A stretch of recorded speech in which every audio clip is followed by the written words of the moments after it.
Got it. Thank you, everyone, for coming. We've had a busy week. I can't believe it's just been a week, but and previous to that too. So following with the voting theme seems appropriate. And we'll just introduce Debbie Schaffner, who's our regional organizer of rankthevoteohio.org. And she's going to give us like Rank the Vote 101, explain how it works. All of us are probably a little bit familiar with it. I know I am, but maybe fuzzy on all the details. So Debbie, take it away. All righty. Thank you, everybody. Thanks for inviting me this evening. My name is Debbie Schaffner. I'm the Central Ohio Regional Organizer for Rank the Vote Ohio. As you guys well know, we are a nonpartisan, nonprofit grassroots organization working toward bringing ranked choice voting to Ohio. And I would just like to say, before I start anything, thank you so much for the endorsement, because that is a huge thing for us, and we appreciate it very much. Just a little bit about where we are in this initiative. Earlier this year, we had a goal of obtaining 10,000 supporters by July. And at that time, our national group was going to perform a viability assessment with the hopes of putting forth a ballot initiative in 2024. We hit the 10,000 mark well before July. However, we were pretty much forced to delay the viability assessment until after the August election to see what path we might still have, if any. So since then, we've raised our goal to hit 20,000 supporters by the end of the year. I think we're right now at 12 or 13. We may even be a little higher. We expect the viability assessment to take place by the end of the year.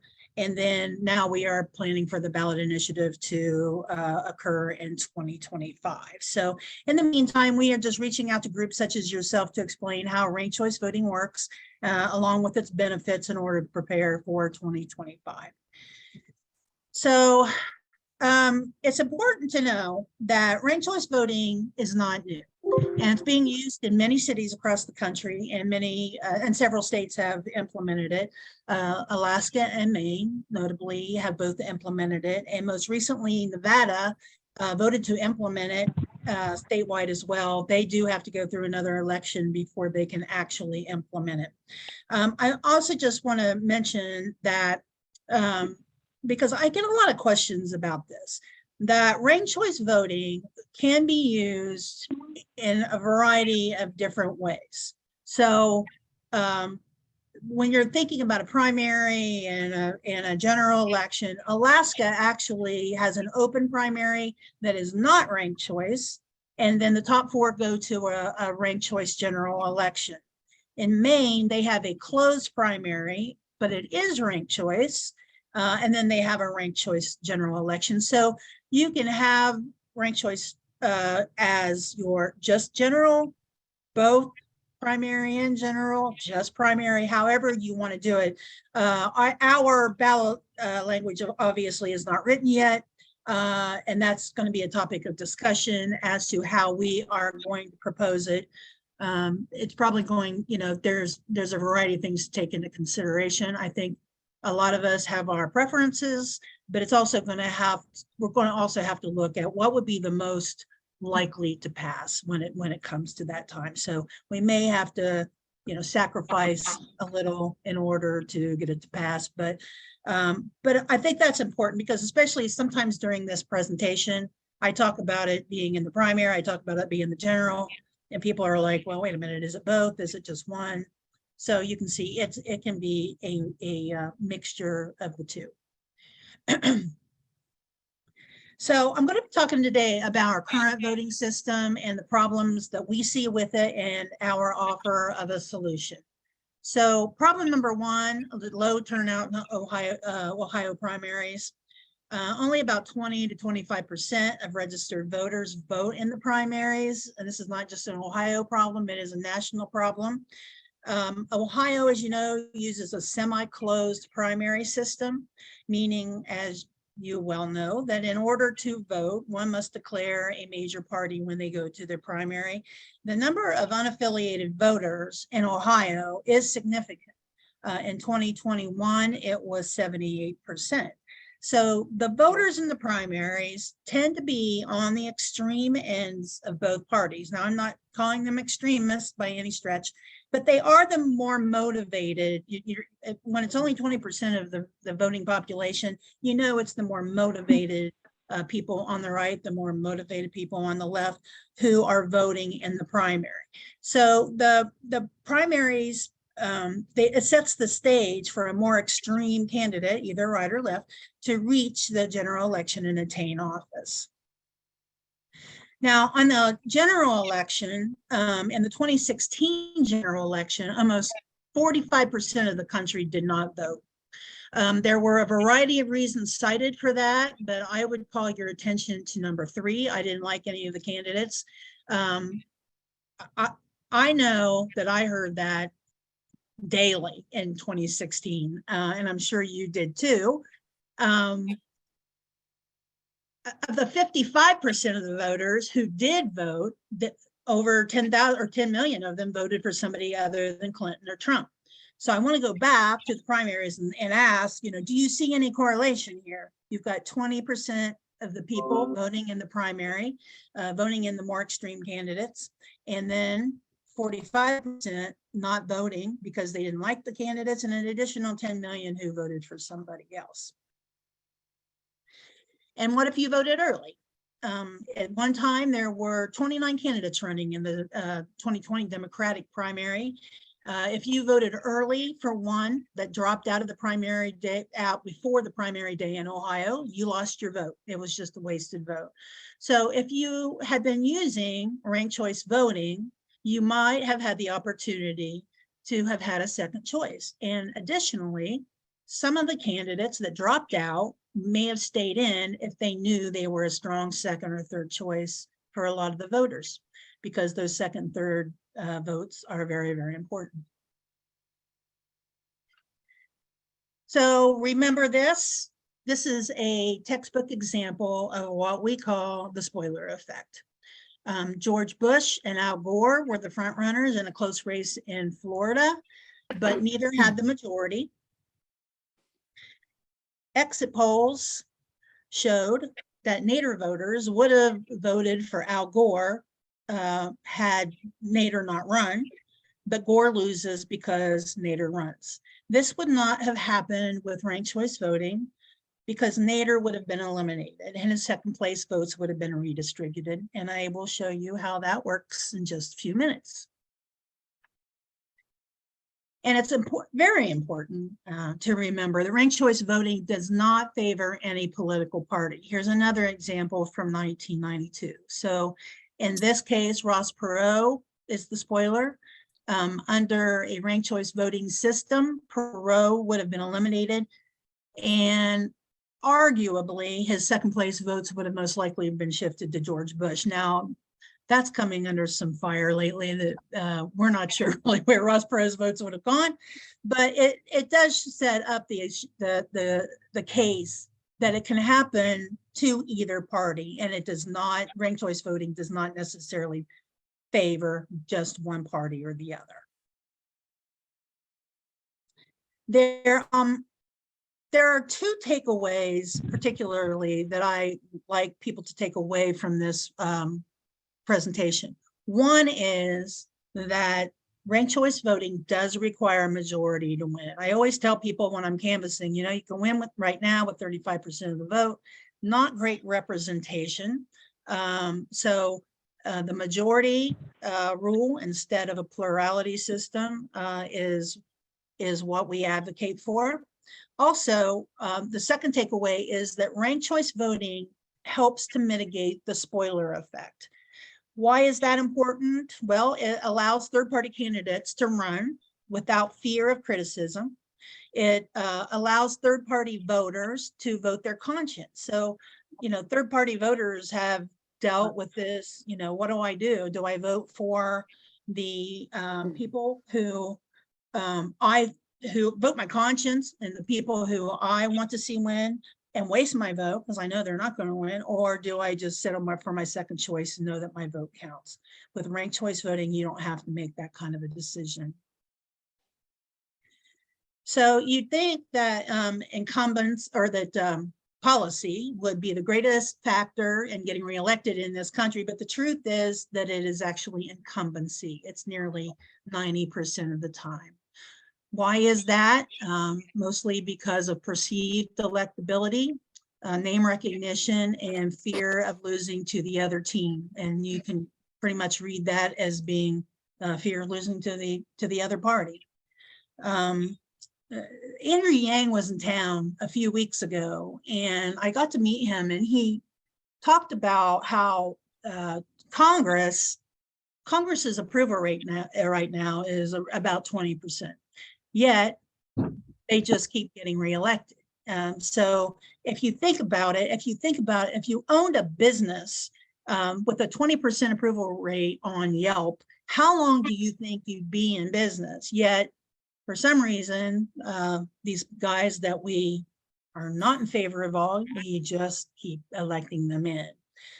Our current system doesn't really allow for third parties, even though 56% of Americans say they want a viable third party. Our system discourages it because of the spoiler effect and because who wants to waste their vote by voting for somebody you know will lose.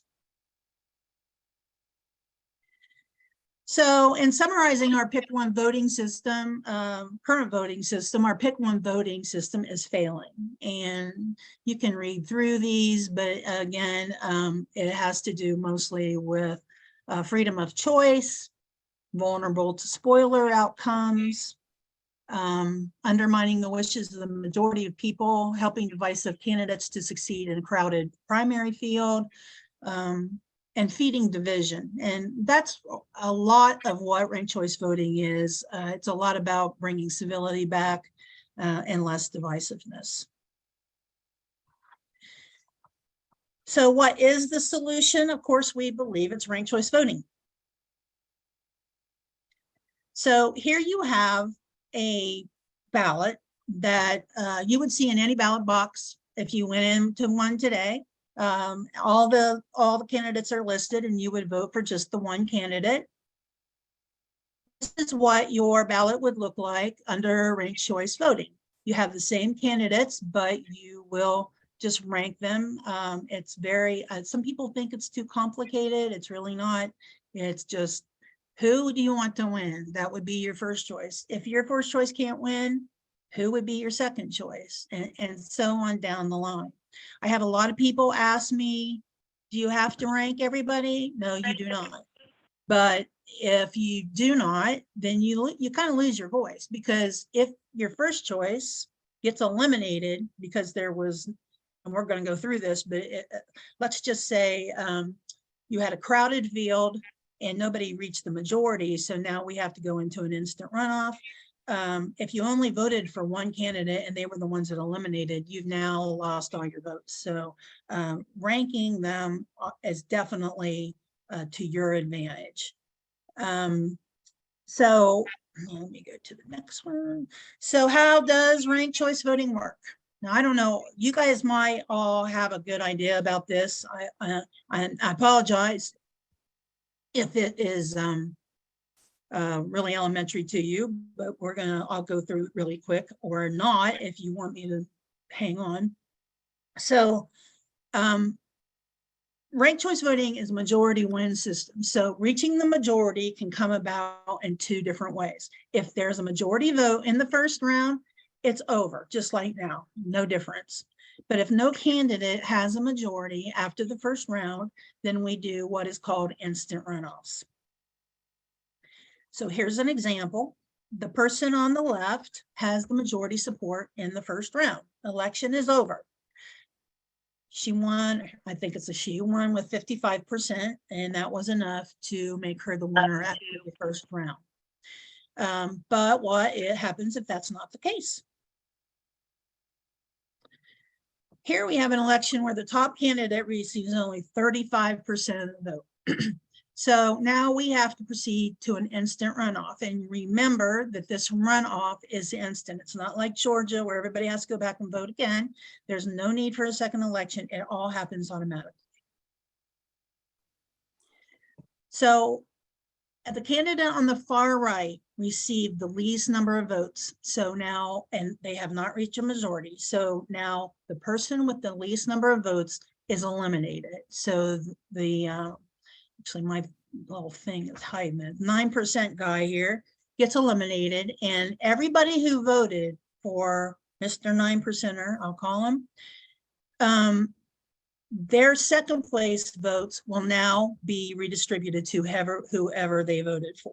And you can see down here on the second row where his or her votes went over. So this person got none, 4% of the votes, 3% and 2%. These are the votes that came over from the 9% person. So now we still don't have a majority. And so we have to eliminate the next person who has the least number of votes. Now, just remember that if we go back, this 9%er, he gave 2% of his votes to this yellow 12%er. Sorry, I wish they had names. I just call them by their names. And so now this 14%er is going to be eliminated.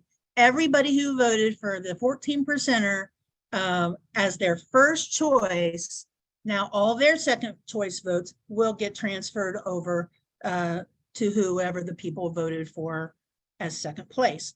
Now, like I said, some of these people came from this person, so it would be their third choice that would actually get transferred over, because they've already used their first with this aqua person, and they've already used their second. So now it would be their third choice. So I hope if anybody does not understand that, please just shout at me, and I will make sure you understand that.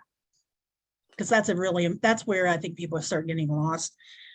So we have keep going, because we still don't have a majority, and we just have to keep going until somebody has the majority. And now back here we had a tie, but with still no majority. So we keep going. And now we finally have a winner.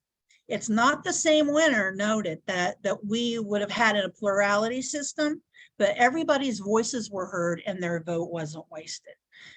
The end result of this type of system is that the winner is more favorable to a broader group of people across the board than someone who just won with 35% of the vote and nobody else had a vote, nobody else had a voice. And what's that lead to? It leads to more civility, because people are feeling as though they did have a voice. And you're going to find in this presentation, and I've said it before, that civility, less divisiveness is a lot about what ranked choice voting is. So speaking of the devil, one thing we lose with ranked choice voting is the hate campaign. If you want to be someone's second choice, you have to be liked. I always tell people when I'm canvassing that the candidates, in order to win, have to be liked by everybody, not just their base. So they can't just trash talk their opponent and win. Well, and I'm going to go ahead and go to the next slide. And instead of trash talking their opponent, it forces them to actually talk about policy. So voters, we get a return to policy in the areas that have implemented this. That's what we've seen. With a return to civil campaigning, we get a return to policy. Voters will be able to know what a candidate's policies are and choose candidates that conform with their beliefs. I think that we all know that a lot of voters vote against their own self-interest. I think there are many different reasons for that, but one of the reasons I believe is that they really don't know what their candidates' policies are. They're just mean, some of them. So in summary, ranked choice voting gives power back to the people. It allows you to choose who you want without wasting a vote. It discourages negative campaigning. It encourages more people to run. It encourages more people to run without fear of being a spoiler. And it gives voters more choice and more voice. So this is a map of, this could stand to be updated actually, but ranked choice voting is used across the country for other elections as well. It's not as though it's an entirely new system or idea, it's just one that we have to educate users about. I think one of the really interesting things about this map is this group of southern states down here in the dark blue. These states allow their military to use ranked choice voting because when the military oversees votes, by the time voting day comes along, like just like I talked about, what if you voted early? Their candidate might have already dropped out or been eliminated. So in order to compensate for that, these states allow their military to use ranked choice voting. That way they have a second choice in case their candidate fails to proceed to election day. You can see where Maine and Alaska use statewide. Nevada, just like I said, just elected it in. They do have to go through another election before they can implement it. And all these little dots are dots of cities that use ranked choice voting. Other countries use it as well, some for over a century. India is a particularly interesting company because, or country, because they have 16 different parties. So how will Ohio pass a ballot initiative? So obviously, and you guys know everything we really need. I think you have a good idea. We always need volunteers. We are a grassroots organization. We have mostly volunteers. We do have a few paid organizers right now across the state, but they're really scattered. Like I'm the only one in Central Ohio. We have, I believe, 2 in the Dayton area, and maybe actually Dayton, Cincinnati area, but we only have 2. We've got a Northeast person. I think we only have 5 right now. So we could always use people, but you know, we do the canvassing.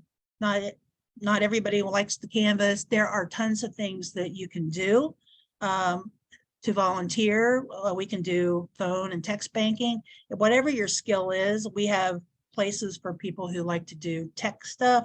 We have places for people who likes to do research. There are a lot of different areas in which we can use volunteers. Obviously, we always can use some donations and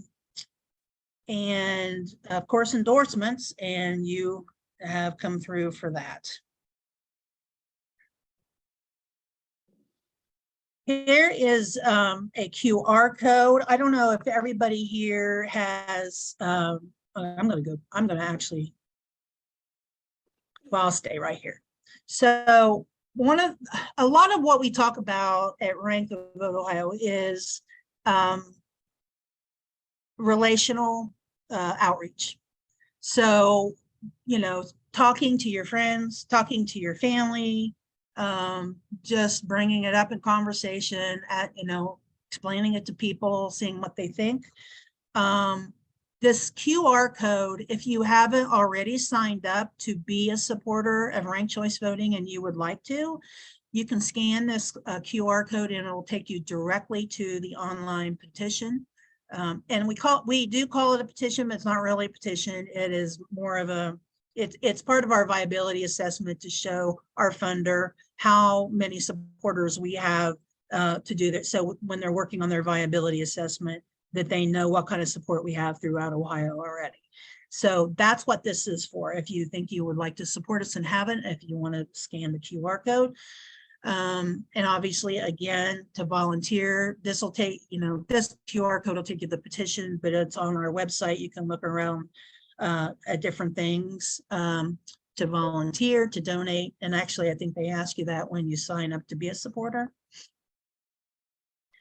Another thing that, because Elizabeth asked me, you know, what can we do to help you? Another thing, and obviously pass this QR code on to your friends and family so they can sign up as well. If you are a member of any type of organization, whether it's a service organization like, you know, Rotary or the Lions Club, whatever, any kind of club or a church, anywhere where people gather and what you think that they might benefit from a presentation, please get in contact with us and we can set that up for you. There is going to be a lot of education needed for this as time goes on. I'm from Fairfield County, and I try as much as I can to get around to different places here in Fairfield County. It's a little different here than it is, like, say, in Clintonville, where people are maybe a little bit more skeptical and don't understand it, never heard of it. So especially in the rural areas, we really like to get in and do some presentations. So please, if you have a group, we would love to hear from you. And I was going to warn you, if you have your phones on you, this is if you would like to see how it works, you can scan this QR code and it will take you to a website where you can vote for your favorite pizza topping. And then I'm going to show you where you can get the results as well. I'll give you a second if you want to do that. I'm going to check chat real quick while you're doing that.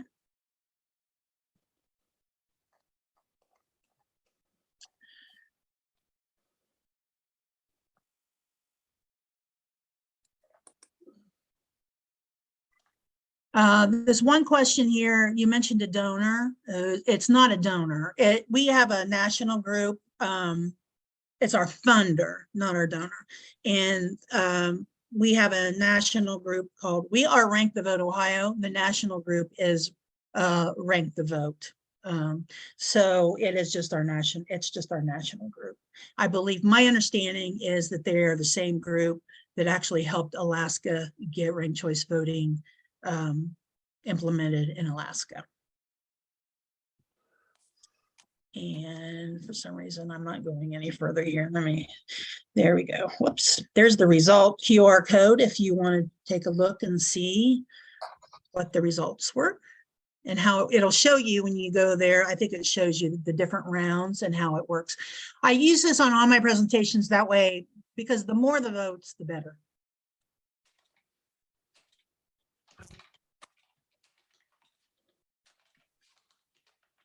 Okay, now, before we get to any more questions, I am going to get out of this. And I'm not going to share my screen anymore. And I am going to, let's see, stop share. And I don't know if you, oh, there is no way to do the sample vote without the QR code. Do you want me to put it back up? I think this might facilitate asking questions. If you don't have your screen up, what do you think, Mary Beth? Oh, you can't do QR codes. Okay. Okay. Yeah. I have one more thing that I want to give you, a link, and I'm going to have to go out to get it. As you may or may not know, there has been a bill introduced in Ohio Senate to try to ban ranked choice voting. Oh my gosh. And so, just forgive me here. I just got this thing from Kyle today. I'm going to copy this address and put it in the chat. This is not actually a public thing yet. It's really kind of a draft, but this is what we're going to be using for talking points to ask everybody. So this is when we talk about what can we do, calling your legislators about this would be awesome. That is the talking points. It is the Senate bill is Senate Bill 137, Ohio Senate Bill 137. We're going to try to use this somewhat to our advantage, and if they ban it, it must be a good thing. So we will probably try to turn this around. But those are the talking points for this Senate bill. So we would really appreciate people calling their legislators and saying, what the heck are you trying to do? There's another link here he wanted me to give you. I had understood that she really didn't have any, the last time that I read it, she didn't really have any co-sponsors. She Yeah. was kind of on her own with this, and this is probably not going anywhere, but maybe you have better information about it. Well, I don't see how it can go anywhere, but things are crazy. You just never know. Right. And I'm going to put this other thing in the chat then too. This is a petition that we have on our website, saying that we oppose this bill.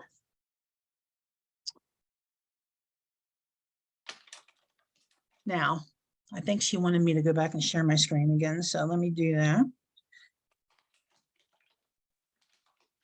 I have a question about just the pure physical way this happens. Are the machines then programmed to repopulate? Yeah, Or my how- understanding is that most of the machines in Ohio and all the counties are set up that they can be set up for ranked choice voting. There are some like licensing things that would have to be, those kind of things, certificates and licensing. So yes, and then I think there may be machines. I really wish I did have all the information on this, because people ask all the time the specific counties, what's good and what's not good. But the counties that don't have it, then they would have to get the software and such. She wanted to ban too any funds going, and that kind of, I think that's the point, that she doesn't, that way if we can't get the machines set up, obviously we can't have ranked choice voting. Oh, and I Anybody think else? we can all agree that our poll workers are some of the hardest working people on the planet, and working with the Board of Elections. So I want to make sure that it's not overly complicated. Yeah. If it were adopted. And I think Joanne was asking too, how does it work in the primaries heading towards the general? So you do your primary. so for example, Alaska, they have an open primary, so anybody can go in and vote, which I find to be awesome. Anybody can go in and vote. They all vote on the same ballot, and then theirs is a top four. So the top four vote getters, not ranked choice, but just straight vote getters, proceed to the general election. And then you vote on those four in the general election, and that is a ranked choice voting. So it takes parties out of it, right? Sorry, Joanne, go ahead. Yeah, that's what I was going to ask. Okay, so it could be for Republicans or for Democrats that go to the general. It could be, or they have in Alaska with the open primary, you can be like a third party. You can be a Libertarian or a Green Party and be on the ballot in the primary. And so it'd be the top four people that would go.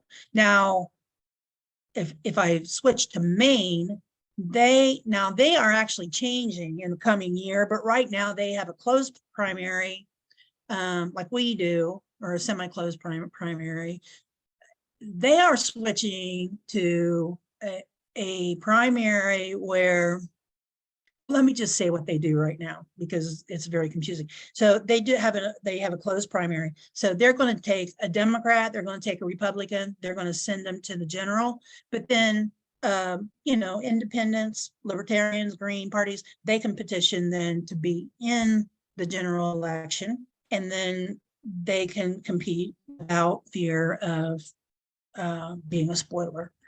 Now they are changing to a kind of a weird, when I first read about it, I had my doubts about it, but the more I think about it, the more I kind of like it. When people vote in Maine in the primary next year, if you are a registered Democrat, when you go to the primary, you will get just like we do, a Democratic ticket. If you are a registered Republican and you go to the primary, you will get a ballot that is a Republican ballot. However, if you're an independent and you're not registered with either the Democratic Party or the Republican Party, you will get a ballot like Alaska's, where everybody is on it, and then you will vote. And that way, the independents still have a voice, and they're restricting the Democrats and the Republicans to voting for their own people. I'm curious to see how that's going to work out. And it sounded really weird to me, but the more I thought about it, the more I kind of liked it a little bit.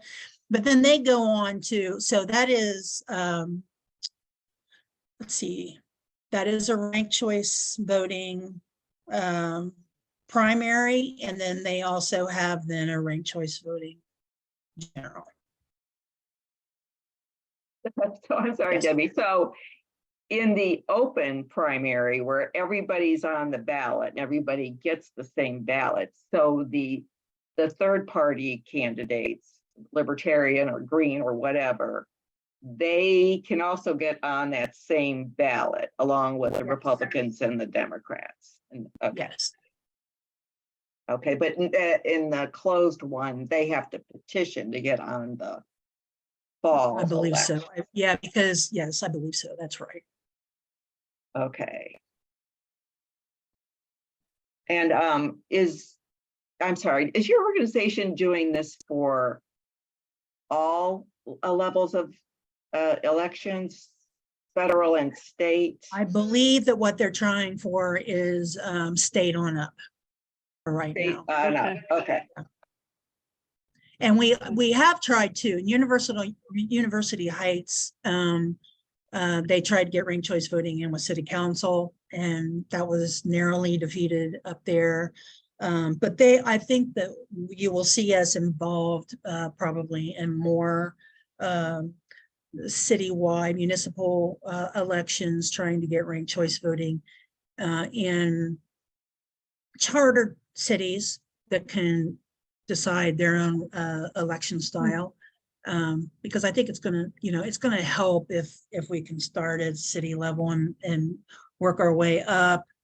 We obviously would like to do it at the state level, but if not, we can still kind of plug away at the charter cities too. I have a question, Sure. and it's about the different levels where this could start. That makes it confusing to me.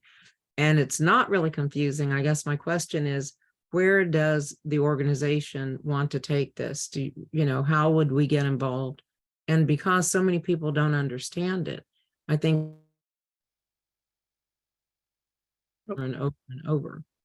So is there a timeline that says we want folks to get involved, or we're going to work on it at the city of Columbus level or Franklin County or whatever?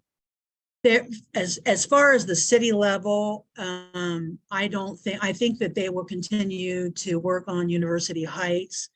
But right now, I think our organization as a whole is more concentrated on the state level and trying to get it from the state level on up. And yes, I mean, I mentioned relational. If you can sign up to be a supporter, get your friends to sign up to be a supporter. The value in signing up to be a supporter on our website is that with the viability assessment. There's a couple of reasons it's valuable. First of all, our funder, again, would be Rank the Vote, the national group. Our funder will see that we have, you know, obviously they want to get the most bang for their buck. So if they see that we have, that we're continuing to amass supporters in the manner that we are, you know, they're more likely to go ahead with this. And I forget what I totally forget where I was going with that. So I said there was two things. What was the other thing? I will think of it. This happens to me all the time. I'm of that age. That makes sense for the funders. I'm trying to figure out where we can plug this into what we're doing. Oh, I see. Yes, one of the other members of the group here asked about what the timeline is. So where are you in the timeline for this campaign? You know, The timeline is that now that this election is over, our national group will start their viability assessment. That should be done by the end of the year.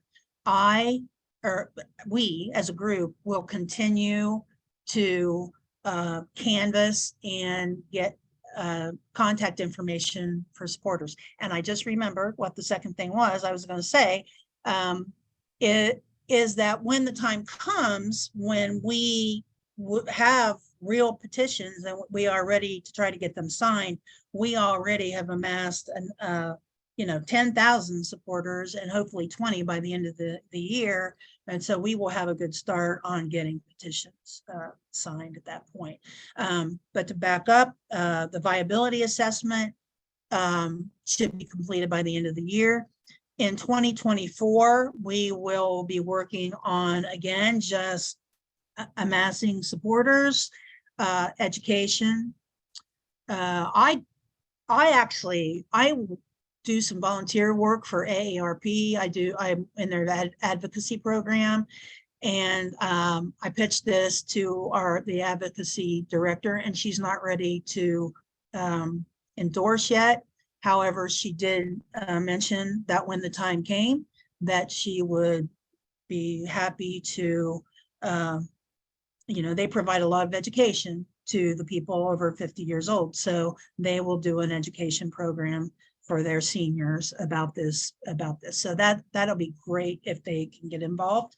And they haven't said no forever. They might endorse us down the line as well. So we will just continue in 2024 doing the same things that we're doing, reaching out, doing presentations, and then hopefully in 2025 is when we hope to have the petitions ready to go for the election in 2025.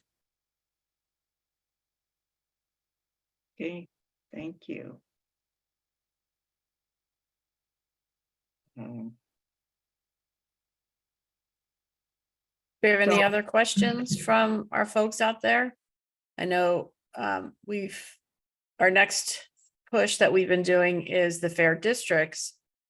So in 2025, our map might look a little different than it does right now. So I assume that you'll take that into consideration as well. Sure. Mhm. We're going to be right there alongside you too. Right, that's great, yeah. Anybody else have anything? They can think. I just wanted to ask, I did a little bit of reading, tried to about the general topic, and I noticed that there has been some concern that this runs into some people feel that it goes against their state constitutions. And I was just wondering if your group has looked at the Ohio Constitution. And They have, Okay. and they said that that it fits. We are trying for a constitutional amendment, but it's not because it doesn't fit into our Constitution. It's because it's just too easy to reverse it if it's not a constitutional amendment. So even though it conforms with the Ohio Constitution, we would be pursuing a constitutional amendment. okay, thanks. All right. Yeah. Well, this was very helpful, I think. It Do we- was. I've been following this from another state, actually, with the Brennan Center for a long time. And I'm very excited about ranked choice voting. I really hope we get it. But I'm concerned about all the things we'll be looking at the same time. If we don't get a running start, if we don't know where to plug in, it could be awkward. And I think every one of the issues we go after, they're all very, very important. So thanks for this information, and we know how to follow on the website. You know, I hope you can keep us posted. Yeah, did everybody get the links? Well, yeah, I put them in the chat. If you want to take a look over there, Yeah. and again, if you haven't signed up to be a supporter, or if you have signed up to be a supporter and you know, check with your friends and family and see what they feel about it and see if you can get them to sign up as well. Question, did we have the petition for this, or was it a supporter for this at our annual meeting? Supporter. Yes, it was at the annual meeting. You could individually sign Obviously, on the website. no, I you think know. the annual meeting, but that's why I'm wondering, it's like, Yeah, it's a viability assessment, really. It's a supporter list for the funder. Mhm. Yeah. thank you. Yes. I know we've tried to, I think for a while, we were calling it a petition all the time because that's kind of the way we viewed it. Because we viewed it as a petition that was going to try to get us where we needed to go.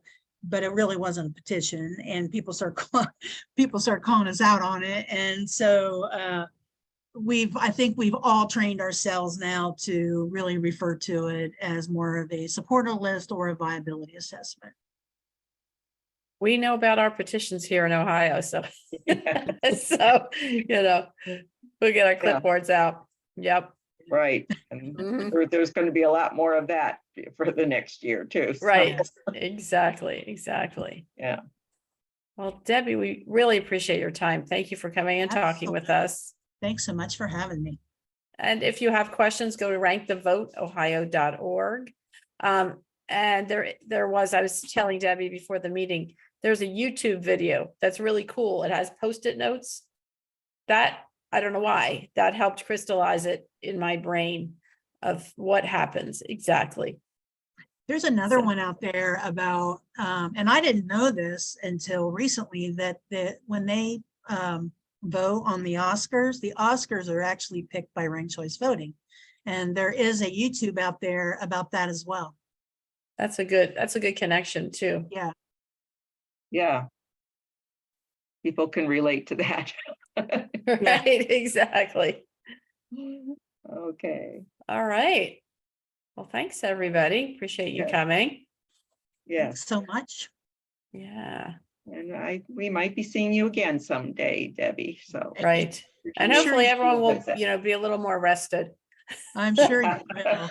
I think most people have seen me out on a street corner somewhere at some festival at some point, There sticking a clipboard in their face. we go. We can Okay. put a face with a name. Yeah, Yeah. yes, exactly. All right, thanks so much. Thank you, everyone. Thanks, everyone. We'll see you next month. Yeah, Thanks. bye-bye. Bye. Thanks, Elizabeth. Thanks.